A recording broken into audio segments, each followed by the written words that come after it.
ipapile mo. Sa isang impeachable official kada taon. Oo, Opo, opo. 2024, tatlo. Oo. O, hindi naman namin ginalaw. Kaya klasipikado na wala pang naipile. Hindi. Salita mo lang yan. Ang tanong namin, ba't hindi mo nga ginalaw? Kasi parang sinadya mo eh. Nananadya ka eh. Oho. Kaya ang tanong kasi doon, kailan ba talaga nagsisimula yung day one, Sen, ng pagtanggap ng Ayan po, isa lamang po yan sa parte ng video ito na kung saan mariing pinaliwanag ni Senate elect Rodate Marcoleta. Diyan sa ganang mamamayan, malinaw pa sa mineral water ang mga paliwanag ni Rodante Marcoleta kung bakit hindi makakatawid ang impeachment patungong 20th Congress. At kasi dahil sa dami nga ng mga butas, inisa-isa niya rin kung paano hindi makakatawid. Malinaw po ang mga paliwanag ni Relec Rodante Marcoleta. Dahil dyan, kumbaga ang mga may salarin talaga, ang tatunay na hindi talaga sumusunod sa batas o sa konstitusyon ay itong mga kongreso. Kasi itong mga kongreso, masyado nilang minadali at masyado nilang atak na atak impeach si Inday Sara. Kaya ayan po, puro karma ang nangyari sa kanila. Kaya ayan po, bago po natin tuloy ang video ito, ay welcome po muna sa aking channel at muling nagbabalik ang inyong lingkod, Pads Press TV.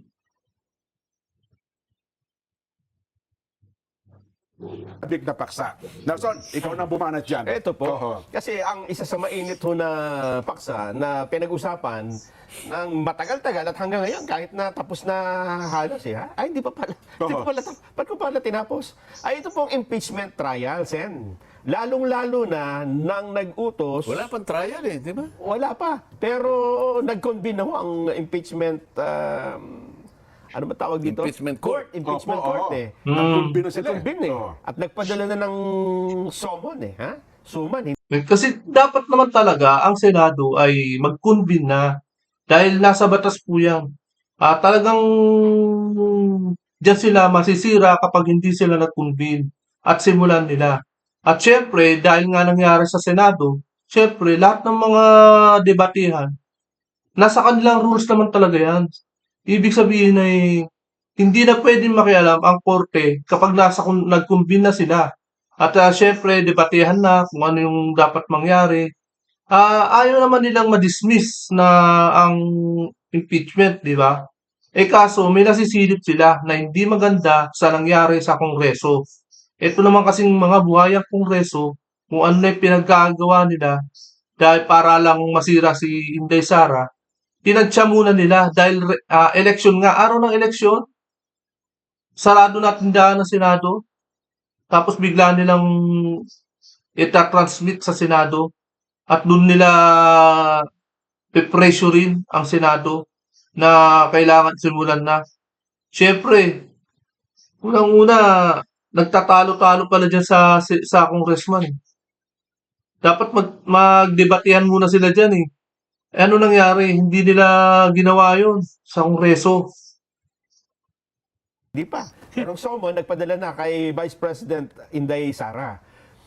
Ang isang katanungan, at ito'y pinag-usapan ng talagang matindi, ay yung naging kautusan, Sen, at pinagbotohan ng Senado. Nag-away-away yata sila rin. Oo, bago marating ang desisyong ito, ang daming dramang nangyari. Muntik pa may Oo, daming drama. Suntukan. Oo. Pero kalaunan pala Katapos-tapusan. pareho pala sila ng posisyon. Nung nagkabotohan, Magkakabutan. parehas pala tayo ng iniisip. Bakit tayo magtatalo? Yun na nga. Ito nga nakita sa video si Villanueva at si Robert Padilla Hindi man lang nag-usap ng masinsinan. Pero parang aamba na ultimo parang magsusuntukan. Di ba? Pero normal lang po yan. Dahil marami na rin po na nangyari dyan na magsusuntukan. Halimbawa na lang natin si Subiri at si Cayetano. Yun, matindi talaga yun. Talagang malakas ang sagutan noon. So, parang mga batang magsusuntukan na. Marami, si Trillanes, sila pa, ito pang, tama, si Trililing. Talagang nakakapikon to eh. Maraming naipikon nitong mga, mga kapwa senador, Trillanes, na may Trililing sa utak. Ito pong yung termino na remand, yung pagbabalik ng impeachment complaint sa House. Yung una kasing nakita, yung parang may nag-motion to dismiss. Yes, Senador Bato po yun. Senador Bato, Yes. kinu-question ngayon sapagkat sa ngayon, sabi nila, kahit tingnan mo yung ating in-amend na rules of court, hindi na pinapayagan kanya yung motion to dismiss. Di ba? Doon nagsimula. Yes. Hanggang sa nakaisip sila ng ibang pamamaraan. So, ibalik na lang natin. Parang gano'n nata nangyari. Yes. Oho. Yung salitang remand, pinalitan nila. Salitang dismiss po, pinalitan nilang remand. Oo. Opo. Tapos ayaw nilang tanggapin yung remand, return na lang. Parang gano'n, di ba? Pareho rin yun di ba? Parang sa legal term, parang talo sila doon sa yung legal term daw po ata ng remand, parang dismiss din daw po yun. At kung ano-ano pa, yung parang yung punto ni Senador Coco Pimentel Kaya in-specify ni Senador Alan Cayetano na bagamat yan ay remand, hindi yan dinidismiss ang usapin ng impeachment. Technically speaking, hindi naman talaga dinidismiss Opo. Kapag ka ni-remand, halimbawa, ngayon makikita ninyo maski ang Korte Suprema, nagre-remand Oho. Sabi niya, tingnan mo nangyari sa kaso ni De Lima. dating Senador De Lima. Ayan, opo. Court of Appeal sa atang nagsabi, ni-remand uli.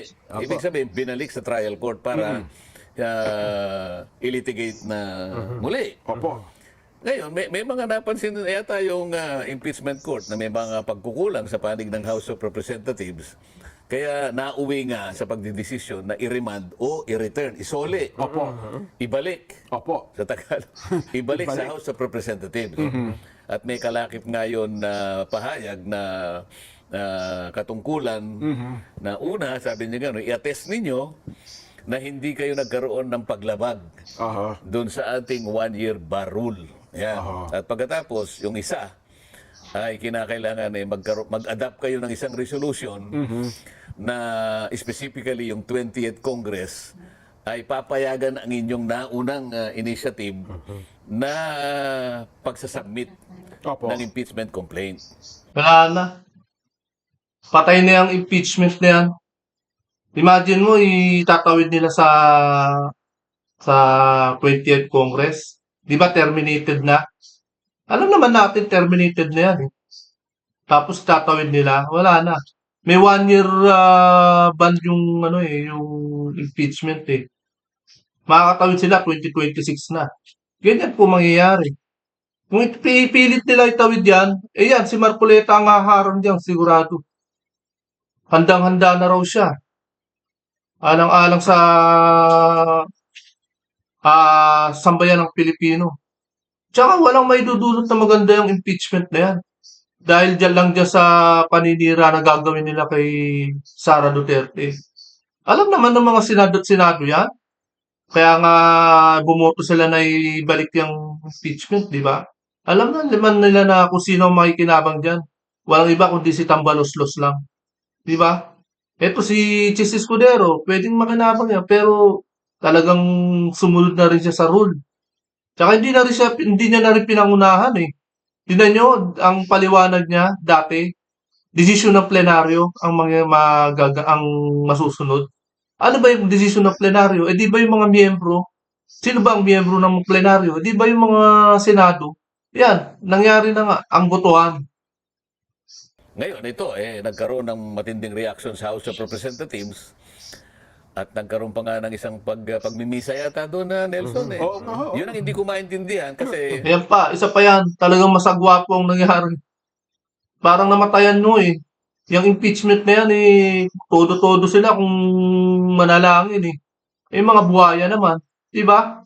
Tingnan mo naman, pakitang mga tao, tapos nagpamisa pa, inilagay pa sa altar yung impeachment nila na puro laman ng kabalaspugan. Laman ng walang pagsunod sa konstitusyon. Walang laman na, kung di ang laman puro mga walang pagsunod sa batas.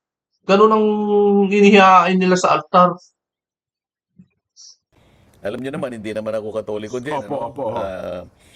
wala naman akong kinalaman kung ano yung ibig sabihin ng misa. Basta alam ko, dahil O kasi iglesia sila eh. through observation naman, Ayan o, nakikita. pag may nagkakasal, Di ba? Ayan o, nakikita ninyo. Todo effort pa yung mga crooks eh. may misa, di ba? Totoo po yan, oho. Pag may piyesta sila, may misa. Oho. Pag mayroong binibinyagan o kumpil yata, mayroong misa. Pag may patay, may misa din. Yes po, So oho. ako, wala akong kinalaman dyan at wala akong gustong patungkulan kung, Yes kung po. ano ang ibig sabihin nun. Ano? Sa bagay, dito po sa video nito eh, wala po tayong pinapasaringan na religion. Lahat po tayo pantay-pantay. Pero itong mga ginagawa nila, kumbaga, bakit nila dinadamay ang etong ginagawa ng mga kongreso na to? Bakit nila ginagawa yan sa, kumbaga, dinadamay pa nila ang Katoliko? Siyempre, kanya-kanya tayong paniniwala, Nelson. Paniniwalang pangrelihiyon. Tama. With Kanya-kanya respect, paniniwala. Alam natin yan. Nang walang anumang uri ng kawalan ng pagpapahalaga, kaya lang naman ako nagtaka, bakit nagkaroon ng misa? Nakita ko yung yun. mga kasama ko, Tama. dala-dala nila yung, Opo. may kopya sila ng impeachment complaint, Opo, folder ano yun. Talaga tapang-tapang eh. dala-dala nilang ganon. Opo. Kaya ako nagtaka, unang-una lang, ngayon ko lang unang nakita. Balik mo na sa kasaysayan mo pa yun. Isipin mo naman, ako ay 18 taon ako sa House of Representatives. Oho. Ngayon ko lang nakita na yung impeachment complaint Ay, na para binisahan. sa akin Oo. ay isang political action ay hinaluan ng misa. So, Kaya ito lang, kaya ko yun nga, talagang nakakairita lang na hinahaluan ng religion na yung politika na punong-puno ng kabalastugan na politika na hinahaluan ng religion. Kumbaga, iniaalay pa sa altar yung impeachment document na yan. kaya ako ibigyan nyo na ng kaukulang pangunawa kung hindi ko naman masyadong maintindihan kung bakit kailangan ipagmisa yung impeachment complaint na isinuli ng di ba? Senado. Baka po namatay. Hindi kaya? Ayaw ko sabihin nyo. Kasi Pwede nasabi rin. ko nga sa'yo, pag may Patay na sa minsan sa dito, di ba? sa year of Kaya 2025, naghahanap patay naman na ako ng yan. corona. Wala naman akong makita ang corona. Lalo, baka ako may kabaong. Nung una nga, kala ko may namatay na ano eh. Baka naman na binyagan o kaya Ayun nabuhay. na nga, ano gano'n. nga yun. Kaya kayong dalawang tinatanong ko, Oo sapagkat nga, kayo, no? mas observant kayo sa akin eh. Oho. Mas mahilig kayo sa chismis kaysa sa akin. Pero ang katanungan dito, Sen, ay yun daw pag-remand ng impeachment complaint ay first time na nangyari. At may nagsasabi naman na, ay hindi, wala yan sa sa batas, di ba? Kaya nga raw hindi tinanggap ng ano, no?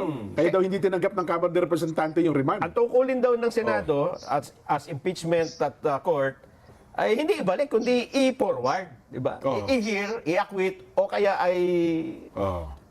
patawan ng guilty. O kaya naman dapat daw nag-motion doon ay ang panig ng depensa. Aha. Hindi ang Hindi sila mismo. hindi ang prosecutor, yung judge, senator judges. Ay, hindi. Mali naman yung pangangatwira na yun, Jen. Oho.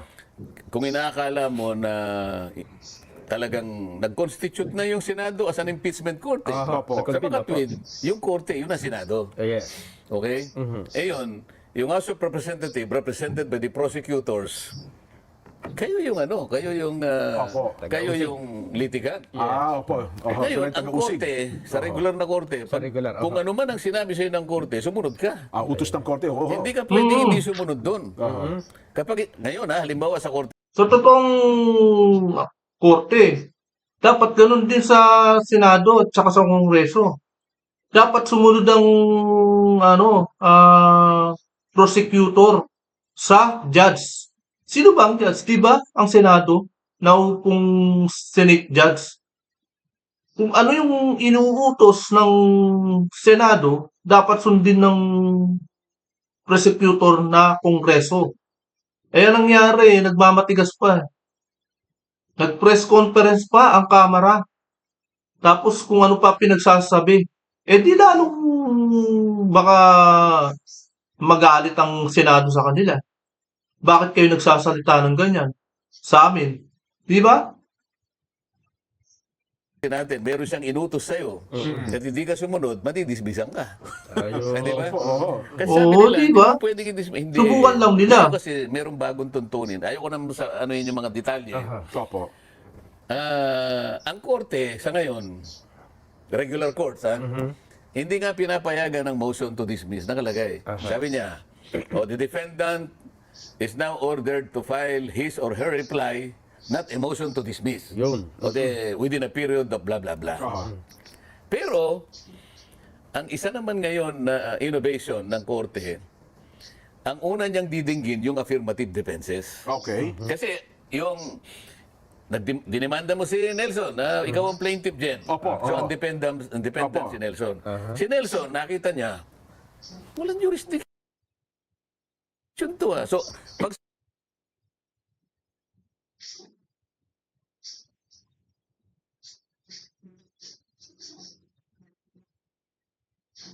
Sabagay, tama naman talaga si Marcoleta, di ba? Ang unang affirmative defense, walang jurisdiction. Yun ilalagay mo eh. Ngayon, ang korte, bago niya pagpasyahan, mag-trial tayo on the merits, titingnan niya yung affirmative defenses. Nakita ng impeachment court. Teka muna. Parang may mali sa pangyayari kasi. Bakit kanya napag-alaman namin na meron palang 3 impeachment complaints Oo. ang ipinail sa House of Representatives December pa 2024. Oho. Yung una ipinail ng December 2. Yung isa sumunod December 4. At yung pangatlo December 19. Oho. Ngayon, ang tanong ng impeachment court dito, ang kanyang pag-aalala, Na mga Senado.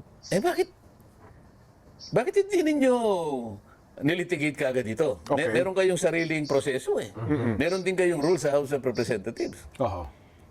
Bakit hinintay nyo pa na mag-2025 maintindihan? Ipinlano nyo pa kanya na i-file ninyo hours before the close of the third regular session. Doon kami nagtataka, sabi ng Senado eh. Oho. May 3 ng anong ginawa nyo doon sa 3? Kayo nga Na-pending ho yung 3, tsaka yung pang-4 lang. inupuan ninyo yung 3. Bakit? O ano, ikakatwiran nila? Oho.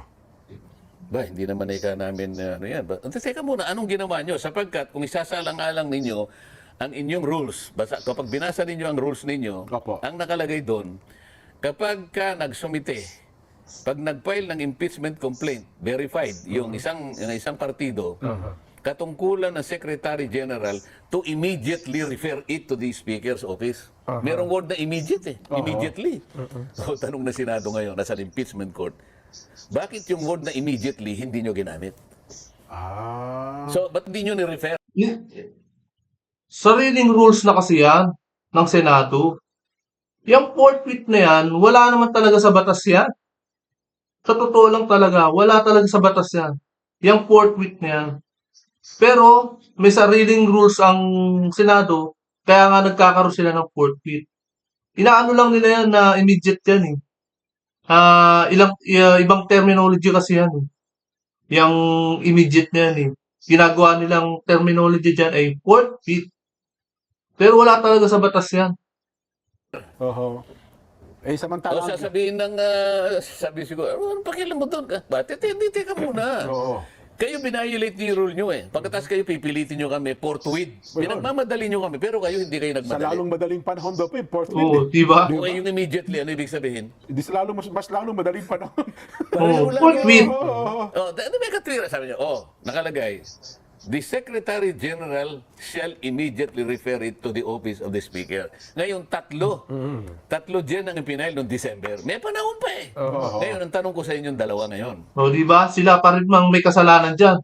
Yan yung papaliwanag ni Senator Rodante Marcoleta. Bakit ang Secretary General, despite the fact noong January 10, 2025, sinabi niya na i-repair niya na sa Office of the Speaker, bakit hindi nangyari? Hindi pa rin na-repair. O bakit walang explanation? Bakit ngayon bigla ninyong naisip, nung pa naman dun sa closing hours na, Oho. Tapos na Yung tayo. magsisesyon na, ano, Palibhasa kasi. May maitim na balak talaga. Talagang kampante sila na mailulusot nila. Wala eh. Syempre, akala nila isang tao lang ang nagdedesisyon diyan sa ano sa Senado eh. Naikumpara mo naman sa sa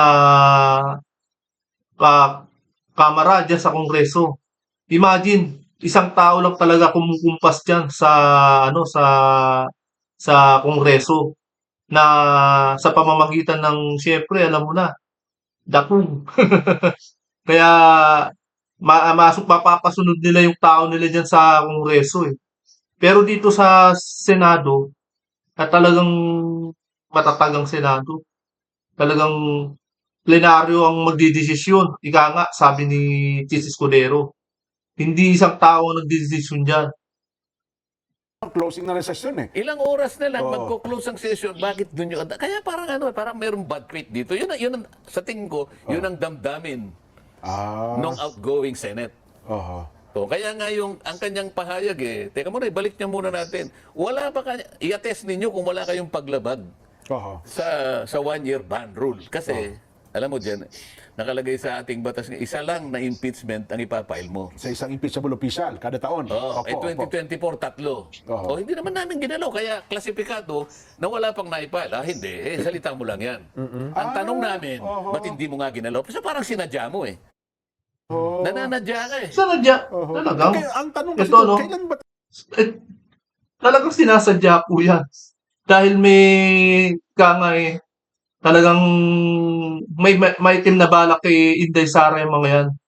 Imagine kumbagay, tinan nyo na lang sa Quadcom, tsaka sa good government na itinayo nilang committee dyan. Puro mga bias ang ginawa nila, di ba? Anong ginawa nila sa mga resource person? Puro mga patama lang ang ginagawa nila kay Inday Sara. Hindi sila naging hindi sila naging patas diyan sa Kongreso. Kaya yan tuloy ang nangyari sa kanila. talaga nagsisimula yung day one nung pagtanggap ng impeachment? Kasi andun ang pagtatalo eh. Oo. Kasi akala na, di ba, nung Palagay tinanggap mo sa... na. Sasabihin Opo. niya, ang pagsisimula talaga, yung tinatawag na filing, ay kapag ni-repair mo na. Sa Committee on Ang Justice. tanong ko sa iyo, ba't hindi mo ni-repair? Hinintay pa raw po nila, nilagong pa raw nila eh. Para Hindi, i-consolidate daw po yung hindi. complaints eh. Immediately, ang sinasabi ko sa iyo, yung Oo. inupuan mo, doon lamang sa punto na sinasabi sa iyo ng rules na immediately refer it to the office of the speaker. Pati ba naman yun hindi ginawa ng Secretary General? Bakit?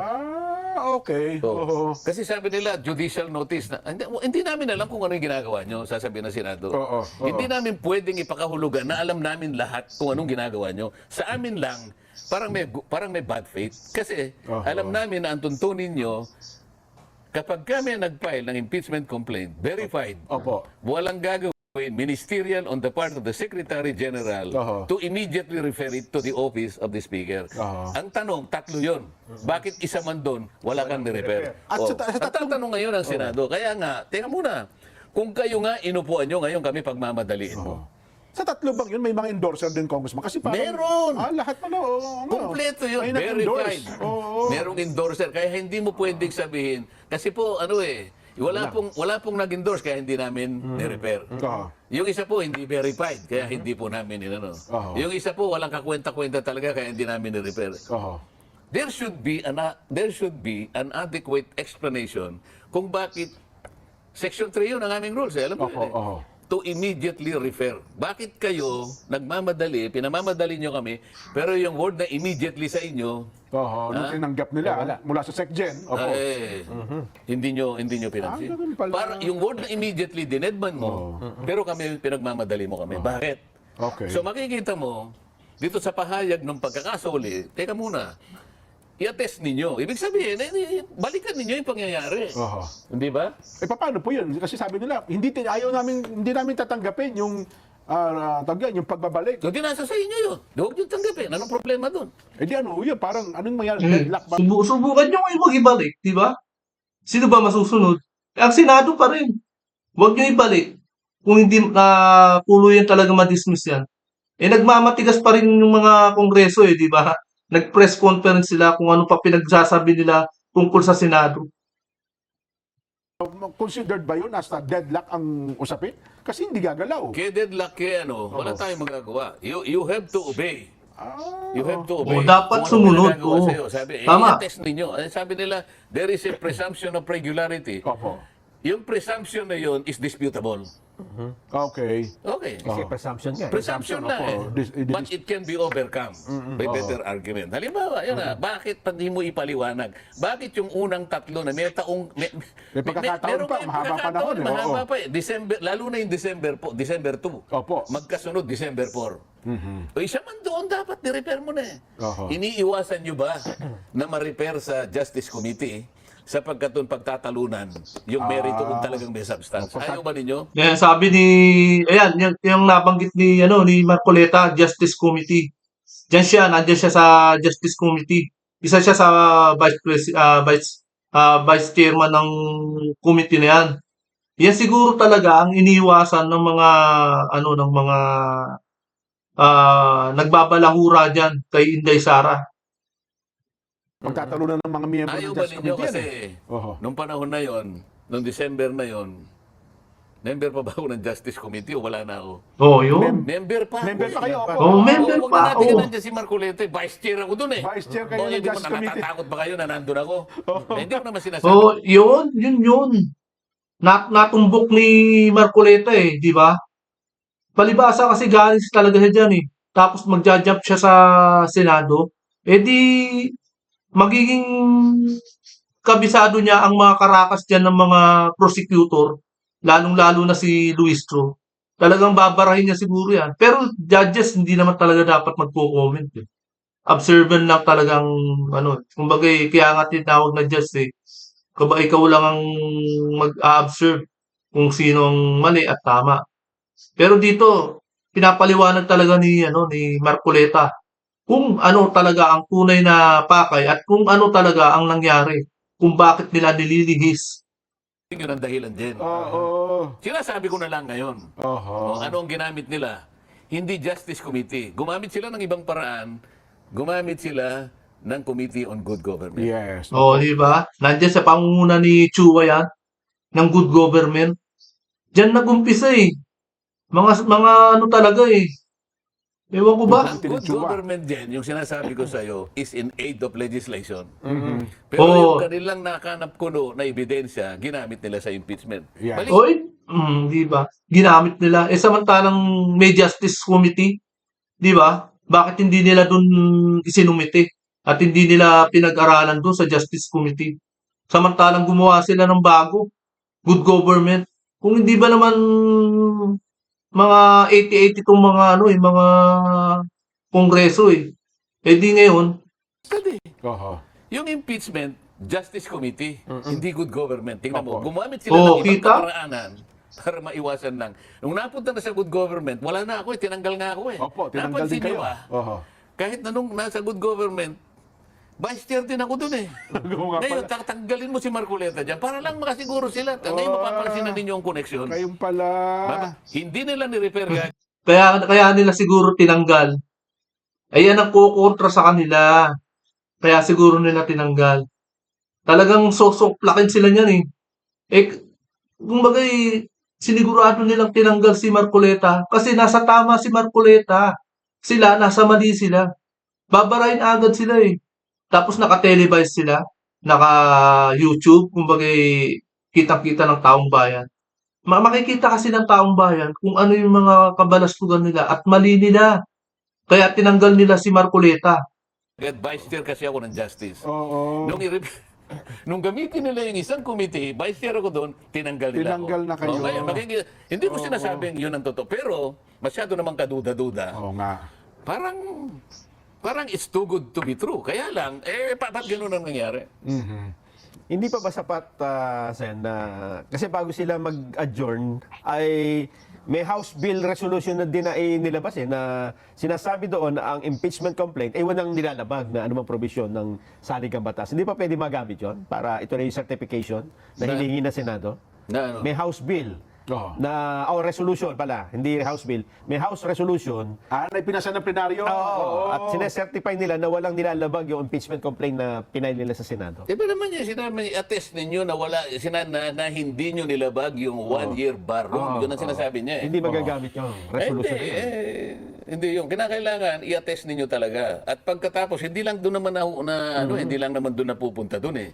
Ang pinag-uusapan, bakit sa dami-dami ng panahon, bakit yung February 5 na ilang oras na lang magsasara na ang tindahan? Oho. Gustong-gusto mo palang bumili ng Gusto mo bilang kopya pala eh. Gustong-gusto mo ng hopya. Alam mo naman na isasara ko na yung kortina ko. Doon ka pa umano. Oho. Nako. Ngayon, malinaw na, tingnan mo, parang ang daming bad faith dito eh. Ang House of Representatives, kasali siya doon sa preparation and adoption ng concurrent resolution ng legislative calendar. Opo. Alam nila kung ano yung mga urgent measures na dapat pangtalunan. Hindi sila makakawala sa responsibilidad na alam nila kung ano yung gawain ng kahuli-huli ang Kongreso. Ito yung third regular session. Oho. Bakit pa doon sa yung araw na yun, magre-recess na eh. Oh. Pagkatapos, doon mo gagamitin yung fourth week. Meron kang gustong mangyari eh. Meron kang gustong sabihin na parang itatawid mo eh. Gustong mangyari o may balak na, may team na balak ang ibig sabihin niya. Talagang gusto talaga, ang talagang punto lang dyan eh, si Sara Duterte talagang siraan lang talaga. Pero sa akin talagang buti na lang at binalik ng Senado ang impeachment sa Kongreso. Imagine pinagpipilitan ni Pimentel at ni Hontiveros na i-trial na. Kasi gusto lang nila ipahiya si Inday Sara worldwide. Kumbaga buong mundo na makikita nila. Oh, isang vice-presidente sa Pilipinas, ini-impeach. Makakarating yan sa ibang bansa eh. Di ba? Gusto nilang, yung kay dating President Rodrigo Duterte, kay Tatay Digong. Worldwide yan. Naramdaman at naalaman ng mga ibang bansa yan. Doon pa lang, tuwang-tuwa sila eh. Lalo na yung mga kaliwa na yung mga personalidad na makakaliwa. Yan ang gustong-gusto nila eh. Makapuntos sila. Dito, sa impeachment na to, gustong-gusto rin talaga nila na makapuntos sila dyan. Yung pagpapahiya kay Inday Sara sa impeachment na nasa trial na, puntos sa kanila yan eh. Talagang todo-todo ang pagpapahiya. Kahit wala na sa hulog yung mga ebidensya nila, mapahiya lang nila si Inday Sara eh. Ganyan po sila. Ganyan po ang gagawin nila. Ganyan ang itim na balak ang gagawin nila kay Inday Sara. Mabuti na lang, kasi buti na lang, hindi napakinggan si Coco Pimentel at si Hontiveros. Talagang ang balak ng dalawang yan, may trial agad. Sa 10, bali wala na sa kanila kung manalo-matalo. Ang balak lang talaga nila, masiraan talaga sa trial. Kaya gustong-gusto nilang mag-trial na, di ba? Para masiraan lang talaga si Inday Sara. Ganun lang ang gusto nila. Wala na sa kanila kung manalo sa impeachment o hindi. Ganyan lang. Hindi ganun eh. Kaya nga yung pangalawang consideration ng pagsusuli, sabi ng impeachment court, to adopt a resolution Opo. na papayagin ninyo yung 20th Congress Kayo ang na kinukumpirma niyo yung kagustuhan niyo na itawid ito. I-carry over ng 20 Sabi Congress. nila, paano namin magagawa? Hindi pa existido. Yun na nga eh. Yan lang is already a tacit admission na meron talagang may katapusan talaga eh. Yun ang ipinunto ni Senador Francis Tolentino nung bumoto siya, pinaliwanag niya na itong ating pagboto na nanalo nga yung 18, hindi niya natin masasabi na yung carry over sa 20 Congress, hindi tatanggapin ng 20 Congress. Ito pinag-uusapan natin ngayon sa 19 yan. Merong bad faith talaga. Nandiyan na siya, si Marcoleta. Nandiyan na. Ninyo, February 5, Opo. magko-close na. Sarado. Okay. Paano ngayon matitake up yung sinabit mong complaint Oo. sa secretary ng Senate. Kasi recess na eh. Opo. Adjourn na eh. Para lamang ma-take up yun. Kasi nung isubmit mo yun, that is only an administrative. Ang tingin ng Senado, it was a mere administrative matter. Ayun. Parang one of the communication o kaya bill na itinransmit ng House of Representatives. Parang transmittal eh. All of these are administrative in character. Magkakaroon lang ng officiality lahat ito pag ito kinonsider at na-recognize ng plenary. Paano magkaka-plenary? Na nga, recess na. Adjourn na. Only the President can Pwede tumawag ng special can session. call for a special session. Yes. Oho. Kapag tumawag ng special session, kaya lang tayong magkukonvene uli. O kaya, Senate will resort to Section 42 of its own rules. Oho. Pero yung distinguido ang mga grounds kung na pwede kang mag-reconvene kahit na hindi tumawag ang President. Oho. Pero ano yun, is very strict yun. Unang-una, talaga nakalagay. Kumbaga, talagang mabigat ang magiging kaso ng isang opisyal kung mare-reconvene na magpo-port with. Talagang hindi na kailangan yung special session sa plenaryo na irerekomenda ng isang presidente. Dahil nga, halimbawa, yan nga, nakakulong yung sinasabi niya. At ito po, napapaliwanag ni Marcoleta ang lahat-lahat. There is an urgent matter na pinagtalunan talaga. Ayun pala yun. Oo, mabigat. Resolution na merong urgent matter. Oo, yun. Pangalawa, kung papalitan ng Vice President. O kaya pangatlo, kung papalitan, yung Presidente can no longer discharge the functions of his office, kailangan mag-convene ang Senado. Ayun So, kaya pala hindi nag-convene at hindi nag-port with si Chis Escudero. Dahil kailangan mabigat ang kaso at mabigat talaga ang at mga argumento na kailangan ipatawag pa ang mga Senado diyan sa plenaryo. Kaya pala hindi nagpadala si Chis Escudero noon. Dahil nga napakagaan naman kasi ng akusasyon ng mga kongreso kay Inday Sara eh. Alam niya kasi na siraan lang talaga ang gustong gawin. Pero yung talagang mabigat na kurakot ang ginawa ni Inday Sara o mabigat ang pinagagawa ni Inday Sara, ay hindi po. Wala po. So very exacting yung requirement Oh, yun. kung paano magre-reconvene ang Senate. Pero dito, Opo. wala yung senaryong alin man dito sa sinasabi ko ang nangyari. Kaya paano ngayon tatagos sa plenary? Kaya nga, ang sabi ng Senate, napapansin ko, hindi ako kasali doon, pero nahihinuha ko, Opo. merong bad faith talaga sa party ninyo. Una, hindi kayo gumalaw. Despite the fact na sinasabing immediately refer to the office of the Speaker, okay, you wasted your time. Oho. Di ba? Yun pala yun. Opo. Oho. You wasted your sweet time. Pangalawa, inana mo sa pipe, magsasara na yung kurtina ng tindahan. Oho. So ano bang gusto nyo sabihin? Talagang may timing talaga, no? So Yung mga ang punto na yun. mangyayari, inaano nyo talaga, pinipilit nyo ipakita sa amin, kami ang dapat magmadali, kami magsasuffer ng consequence, at pagkatapos gusto nyo itawid sa kabila. Hindi po pwedeng mangyari yun. Parang ang dating, lagi nilang sinisisi sila. Kasi ang Senado, hindi umaakto sa kagustuhan namin eh. Parang ganun po nangyayari. Kung hindi nyo aaktuhan ngayon yan, checkin nyo na lamang sa amin, yung 28th Congress, dapat saluhin nila yan. At siguro, ito Parang rin ganun ang nangyayari. Ito rin ang dahilan kaya ipinail ng huling-huli na rin itong 200 legislated. Para ipakita na sa tao, hindi kami talaga ang may problema. May Senado. Hindi ba pareho nga lang yung nangyari? Ito naman, ang Senado pala, naghihintay na pala yung version niya, last year pa. Opo. Ngayon lang nila naman ipinasa. Di ngayon parang, ganun din. Ganun pa rin. Masisisi na naman. So lahat ng consequence, ang Senado ang magsasuffer. Sa- Sinasabi sa ko public, kanina, gusto niya, February 5, sarado na kami, wala namang enabling resolution para mag-reconvene. Isipin mo, lahat ng ito will be open to constitutional challenge kapag ginawa ng Senado yun. Walang enabling resolution, magkukonvene ka without even the President calling for a special session. Yun pala ang repercussion. No? Opo. Kasi nga, ang iniisip nila, ipinipilit nila, itatawid. Diba? Ibang usapan yung tawid. Pero marami na nagpapalutang ngayon kung naglalabasan ng mga legal luminaries, mga kung sino-sino na ang linya ng paliwanag. Ang daming legal luminaries ngayon pa. Ayaw. Marami yung talagang lalabasan dyan. Halimbawa mo na lang si Lacson, si Soto. Pero yung talagang mga vlogger na attorney, talagang common na yan. Talagang nandyan na sila lahat-lahat. Nandyan na lagi yan. Eto si bago lang to eh. Si Drilon, si si Drilon, si Lacson, si Soto. Mga bago lang yan. Hindi kagaya ng mga vlogger ng mga abogado.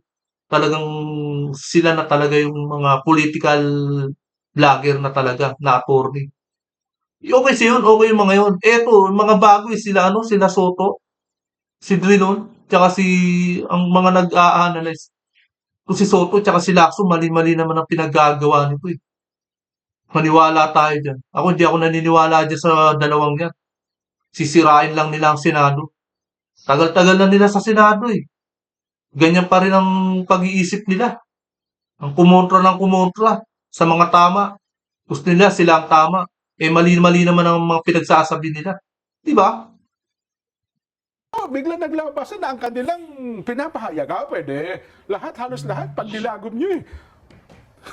Anyway, bago yung sagutin yan, Sen, basa lang po kami ng ilang mga reaksyon. May kinalaman sa ating Vox Populi, baka ito'y magtampo. Ayan po. Talagang ang ugali talaga ng mga kongreso eh. Buzzer beater talaga sila kung gumawa ng action. Samantalang halimbawa natin yung 100 pesos wage hike ng mga manggagawa. Okay, pagpalagay natin yung 200 wage hike ng manggagawa. Anong ginawa nila? Binitin nila ang pinaggagawa nila sa wage hikes. Sa batas na yan, hindi nila inintindi. Nung nakaraang taon pa pala yan, ang ginawa nila, puro mga pamumulitika, puro mga pag-iimbento ng committee. Yung Quadcom, yung good government na yan. Isang taon nilang inupuan. Pinagana lang nila ang Quadcom tsaka good government, puro pamumulitika lang. Buong taon, nasa Quadcom at ang good government ang focus nila. Di ngayon, buzzer beater sila. Ipinasa nila yung wage hike ng 200 pesos yata yun, na hindi na naaprubahan ng Senado. Sayang po. Sana matatanggap na ng mga manggagawa yan. Yan po ang talagang sitwasyon ngayon sa dagdag sahod. Kaya nga, hanggang dito na lamang po. At kung hindi ka pa nakakapag-subscribe, syempre, napakinggan po natin ang salaysay at argumento dyan sa kay Rodato Marcoleta. Kaya yan po, hanggang dito na lamang po. At kung hindi ka pa nakakapag-subscribe, please subscribe my channel para lagi kang updated sa bawat upload ko. Maraming salamat po.